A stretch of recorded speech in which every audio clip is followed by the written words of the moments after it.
Oke, teman-teman, kita masuk pada materi ke-8 berkaitan dengan pengembangan sumber daya manusia atau pengembangan kepegawaian.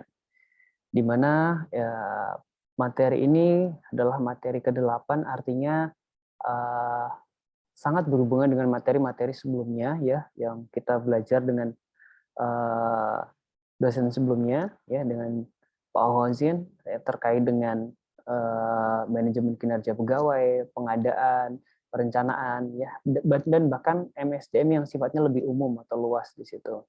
Nah, ini kita lebih mengarah kepada bagian pengembangan sumber daya manusianya. Nah, terkait dengan pengembangan ini teman-teman yang ingin saya sampaikan di awal bahwa development atau pengembangan ini adalah bagian yang terpenting dari sumber daya manusia ya.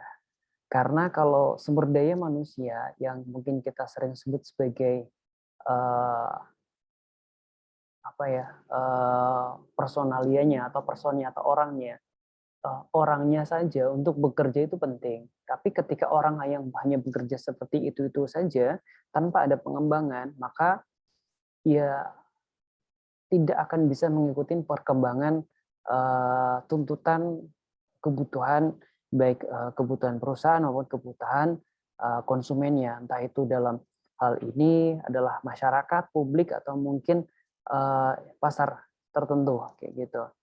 Nah, artinya ketika sumber daya manusia ini bisa dikembangkan dengan baik, ya itu akan tentu menjadi investasi yang sangat bagus.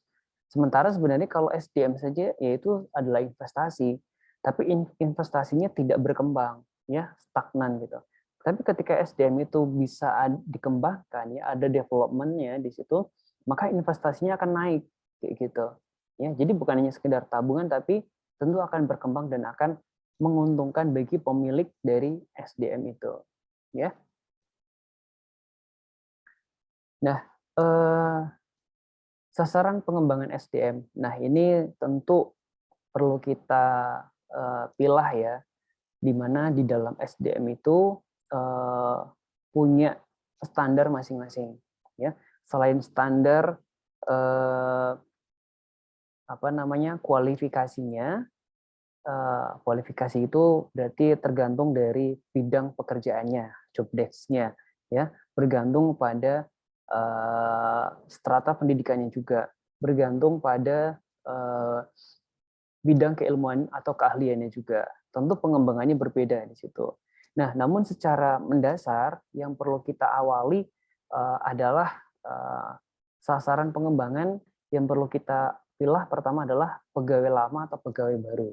Ya, karena secara umum pegawai lama maupun pegawai baru itu sama-sama penting, namun pendekatannya tentu sangat-sangat berbeda sekali. Oleh karena itu pengembangannya pun berbeda di sini. Nah, untuk pegawai baru yang sifatnya masih belum tahu tentang dunia uh, pekerjaan atau tugas-tugas yang perlu dilakukan oleh SDM tersebut, ya maka tentu adanya orientasi itu penting banget. Jadi nggak bisa langsung dikembangkan, tapi perlu adanya orientasi atau pengenalan. Ya.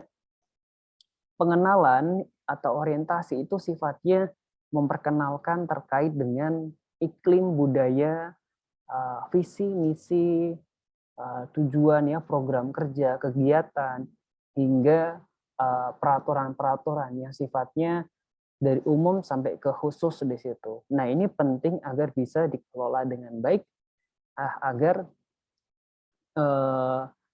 pegawai baru itu bisa paham betul akan seperti apa nanti ketika dia berada di situ, ya. Nah, kemudian baru masuk dalam pelatihan dalam rangka persiapan melaksanakan tugas. Nah, namanya kan juga pegawai baru. Jadi pegawai baru itu belum tahu apa yang harus dikerjakan sesuai dengan job desk-nya tentunya, sesuai dengan tugasnya. Nah, oleh karena itu setelah diorientasi yang sifatnya umum, berikutnya adalah yang sifatnya khusus adalah pelatihan yang sesuai dengan tugasnya. Karena pegawai baru ini dapat dikatakan dia belum tahu apa yang dia akan kerjakan. Mungkin dia tahu secara teori, ya, mungkin dia tahu secara teori dalam keilmuannya untuk melakukan tugas tersebut, ya. Tapi perlu ada pelatihan pengembangan, ya, untuk mengembangkan ilmu tersebut agar bisa dapat diterapkan sesuai dengan iklim, budaya, visi misi dalam entah itu instansi pemerintah atau instansi swasta, ya, atau itu perusahaan atau bahkan di perguruan tinggi sekalipun. Nah, sementara itu mungkin bagi sebagian pegawai, ya, mungkin pernah melakukan suatu pekerjaan yang mirip atau sesuai dengan itu, ya. Namun di dalam hal ini pelatihan tersebut tidak boleh lepas dari orientasi, ya, yang mana orientasi itu melekat pada pelatihan pertama. Karena bisa jadi sangat memungkinkan, ya, seorang pegawai punya skill keahlian yang sudah biasa dia kerjakan, sudah biasa dia lakukan, tapi bekerja di tempat lain. Nah, itu kan artinya ada budaya, ada iklim yang berbeda yang perlu disesuaikan. Nah, makanya perlu ada orientasi dan pelatihan itu. Ya. Kemudian pegawai lama. Nah, ini pegawai lama artinya kan sudah punya pengalaman di dalam pekerjaannya, sudah punya banyak masukan bahkan mungkin atau evaluasi terhadap perusahaan tersebut atau instansi tersebut, ya. Nah, oleh karena itu orientasi itu ya sudah nggak diperlukan lagi karena mereka sudah melekat, ya, apa yang menjadi visi misi dan seterusnya. Namun kalau ada orientasi ya namanya reorientasi atau mungkin semacam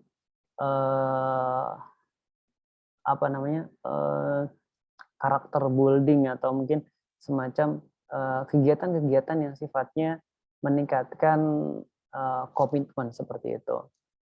Nah, kemudian berkaitan dengan pegawai lama ini paling tidak, ya, ini dalam pengembangan kan tujuan untuk melakukan peningkatan. Peningkatan pertama adalah peningkatan pengetahuan, keterampilan, dan peningkatan kemampuan atau skill, ya. Ya, yang pertama pengetahuan itu yang sifatnya jelas berkaitan mungkin bisa jadi ada sesuatu yang baru atau sesuatu yang naik tingkatannya yang dulu mungkin standarnya itu hanya 8, ya, standarnya naik menjadi 9 atau bahkan 10 di situ. Jadi kalau di perguruan tinggi kita bisa melihat perkembangan-perkembangan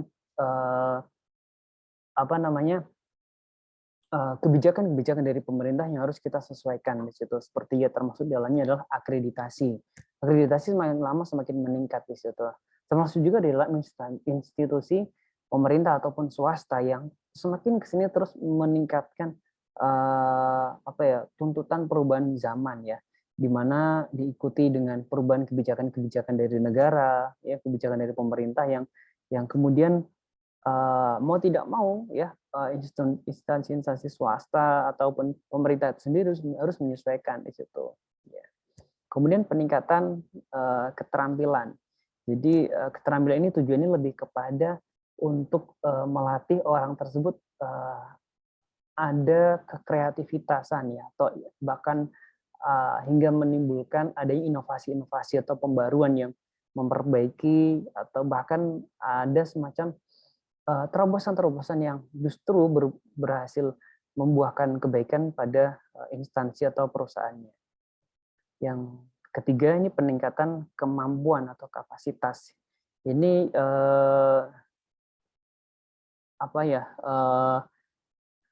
lebih kepada misalnya dalam menghadapi suatu masalah, baik itu individu ataupun kelompok, ya, dalam suatu instansi atau perusahaan tersebut, kita bisa menghadapinya, kita bisa menyelesaikannya dengan bukan hanya sendiri, tapi juga bukan hanya dengan bergantung dengan orang lain, ya, tapi kita bisa mandiri malah di sini, ya. Jadi dua-duanya harus seimbang, ya, sendiri bisa atau kelompok juga bisa, ya. Oke, kurang lebih seperti itu. Nah, kemudian teman-teman, ini yang dalam pengembangan, ya, development, sebenarnya pelatihan itu juga merupakan bagian dari pengembangan, ya. Namun pengembangan itu mungkin sifatnya lebih luas, ya. Nah, sementara kalau pelatihan itu kan sifatnya shortcut ya, lebih cepat di situ. Nah, ini di sini terkait dengan pelatihan dan pengembangan ya, perbedaannya. Kalau pelatihan itu sifatnya jangka pendek, kalau pengembangan jangka panjang. Ya, misalnya kalau misalnya SDM ini adalah apa ya, suatu karya misal di perguruan tinggi ya. SDM-nya adalah misalnya dosen. Dosen dilatih untuk peningkatan pelatihan keterampilan rekognisi apa namanya, pengetahuan dalam penyusunan kurikulum dan metode pembelajaran lah. Itu ada pelatihannya 48 jam. Nah, itu pelatihan sifatnya jangka pendek di situ aja. Kemudian itu 48 jam sangat singkat di situ. Kemudian kalau misalnya tenaga kependidikan, itu misalnya contoh ya programmer ya. Ada pelatihan dalam pengembangan sistem aplikasi apa, dalam berapa lama waktunya. Ya, itu ya maksimal tidak lebih dari 1 bulan lah di situ biasanya. Jangkanya pendek di situ. Nah, kalau misalnya di instansi pemerintah atau swasta lainnya misalnya terkait dengan misalnya pelatihan K3 misalnya ya, keamanan keselamatan kerja atau mungkin pelatihan-pelatihan lainnya yang berhubungan dengan bidang keilmuan atau keahliannya. Terus misalnya kayak ada pengembangan yang kedua nih ya. Sorry ya, perbedaannya dengan pengembangan maksudnya. Pengembangan contohnya adalah karena jangka panjang ya, bisa lebih dari 1 bulan atau bahkan 1 tahun ya. Kalau dalam dunia perguruan tinggi ya, ataupun institusi pemerintah pun sama sih ya, ataupun swasta itu ada juga pengembangan yang sifatnya jangka panjang. Itu adalah apa ya, studi lanjut ya, bisa. Jadi diberikan kesempatan untuk melakukan studi yang jenjangnya lebih tinggi ya, sekitar 2 tahun atau 3 tahun ya, bahkan ya maksimal kalau masing-masing perguruan tinggi itu bisa ada batas maksimalnya 3 tahun atau 4 tahun di situ. Jadi cukup lama gitu prosesnya. Kemudian kalau pelatihan ya, poin keduanya adalah peningkatan kemampuan sekarang. Sekarang itu urgent gitu ya. Itu sangat bisa jadi pelatihan ini tidak bakal dipakai di sesi atau periode-periode beberapa tahun berikutnya. Misalnya tadi kalau terkait dengan dosen ya, pembelajaran terkait dengan apa, pelatihan terkait dengan metode pembelajaran ya, kurikulum ya, itu kan sangat sekali dinamis, bisa berubah-ubah gitu ya. Termasuk juga tenaga kependidikan ataupun tenaga administrasi, tenaga staf di instansi pemerintah atau swasta lainnya. Itu yang namanya pelatihan jangka pendek yang barangkali aplikasi atau sistem atau metode itu sangat penting di waktu itu, tapi bisa jadi di beberapa tahun ke depan itu update lagi. Jadi harus di-upgrade pelatihan. Nah, beda dengan pengembangan tentunya teman-teman. Pengembangan itu sifatnya peningkatan kemampuan masa depan ya, yang misalnya contoh sudah S2 atau sudah S3 itu kan artinya secara kualifikasi itu sangat bermanfaat jangka panjangnya di situ.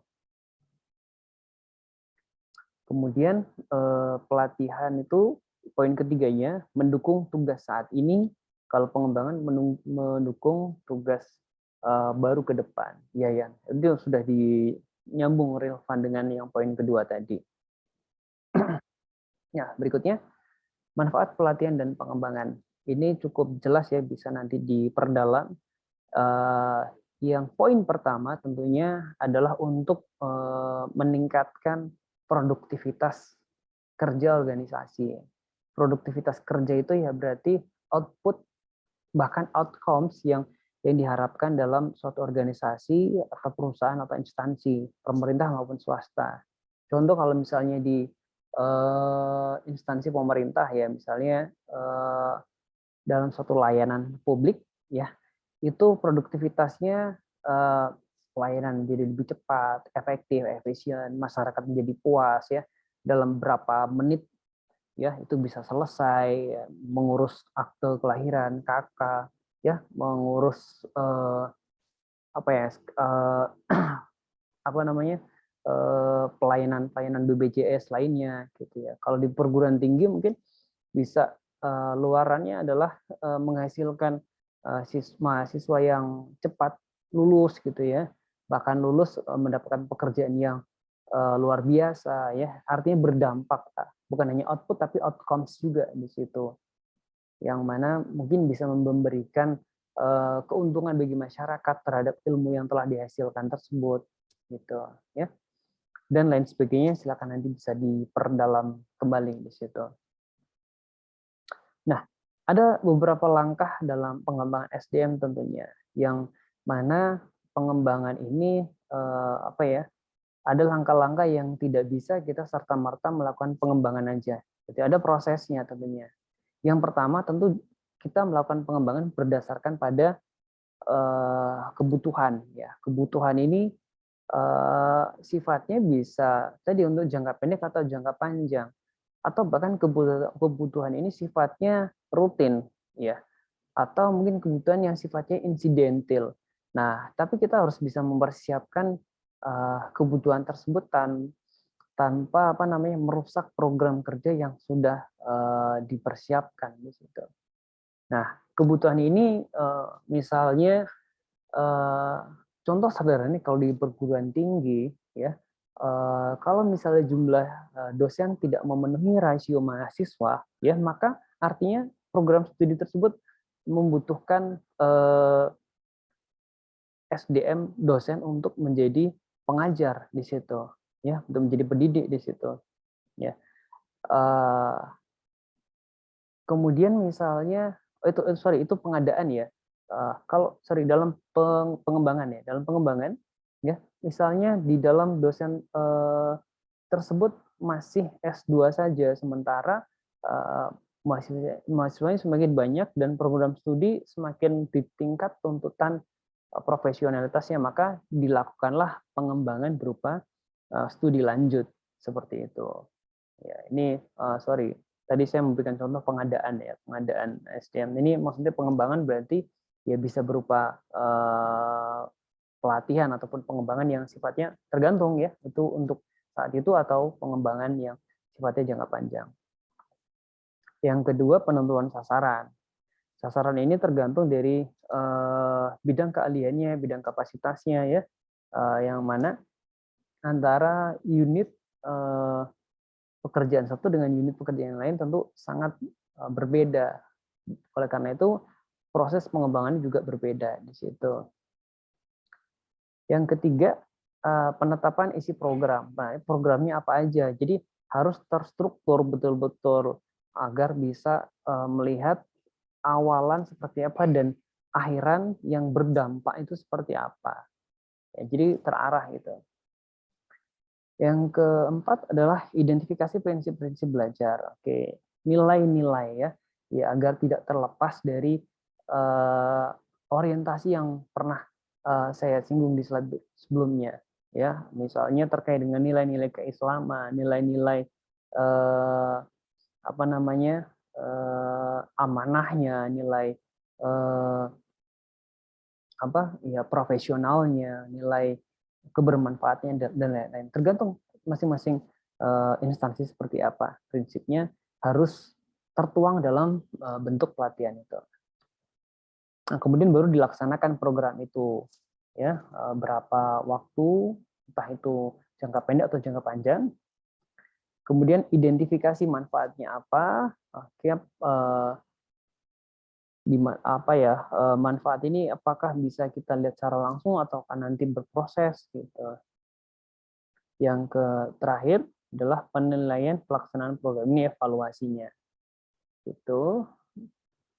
Nah, setelah ini dilakukan apa namanya, direncanakan semua ini, maka barulah bisa diambil keputusan dilakukan pengembangan gitu. Oke, kalau contohnya ini kalau saya ini lagi mau apa ya, melakukan pengembangan tapi sifatnya pelatihan jangka pendek ya. Itu kami lagi mau merumuskan proses apa namanya sesuai dengan kebutuhan, karena kebutuhan tuntutan dosen baru ya harus dilatih bagaimana cara mengajar yang betul ya, metode kurikulumnya dan lain sebagainya ya. Jadi saya di SDM ini sedang menyusun program untuk pelatihan untuk dosen dalam pelatihan keterampilan dosen mengajar untuk menyesuaikan metode pembelajaran dan kurikulum yang terbaru di sini. Oke, dan ini sama dengan yang saya terapkan dan teorinya seperti ini. Tapi sangat memungkinkan untuk dikembangkan lebih lanjut. Kemudian penentuan kebutuhan. Kebutuhan ini yang ini ya tadi yang saya jelaskan secara singkat tadi, ini penjelasan lebih umumnya ya. Ini teman-teman nanti bisa memperdalam lagi ya. Jadi kebutuhan itu seperti apa saja di situ ya. Jadi tidak hanya berdasarkan perspektif dari Biro SDM saja, tapi juga dari perspektif pegawainya kayak gimana gitu ya. Jadi harus sharing gitu. Termasuk ini yang sedang kami berjalan itu melakukan pelatihan bahasa Inggris ya kepada seluruh tenaga kependidikan. Ya, itu penting untuk rekognisi untuk internasionalisasi program studi dan lain sebagainya.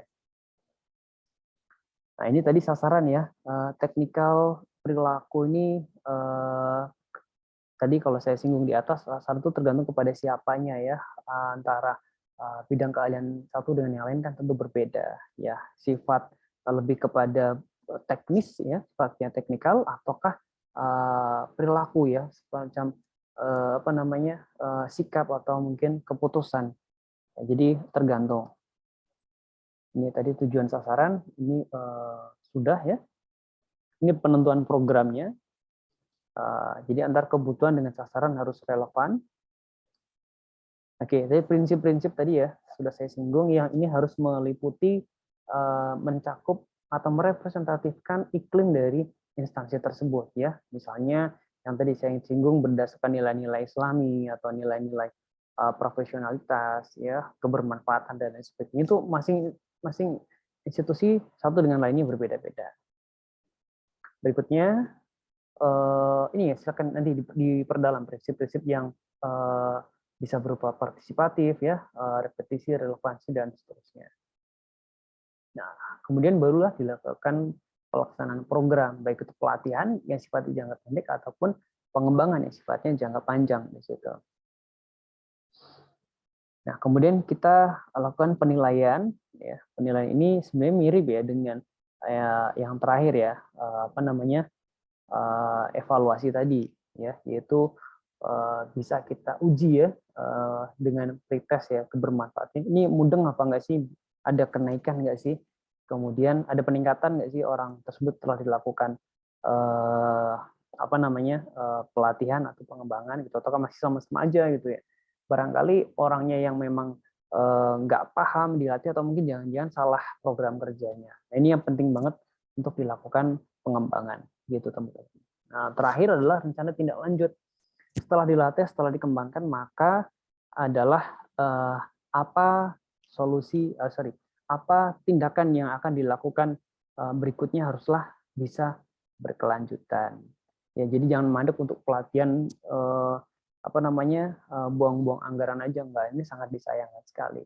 Gitu. Jadi harus jelas ya rencana tindak lanjut ini mau ngapain habis dilatih ini, atau mungkin orang ini pegawai ini akan diberikan job tugas yang baru, ataukah orang ini pegawai ini akan diangkat jabatannya sebagai kepala unit, kepala biro, atau mungkin sebagai apa. Jadi harus ada kejelasannya di situ.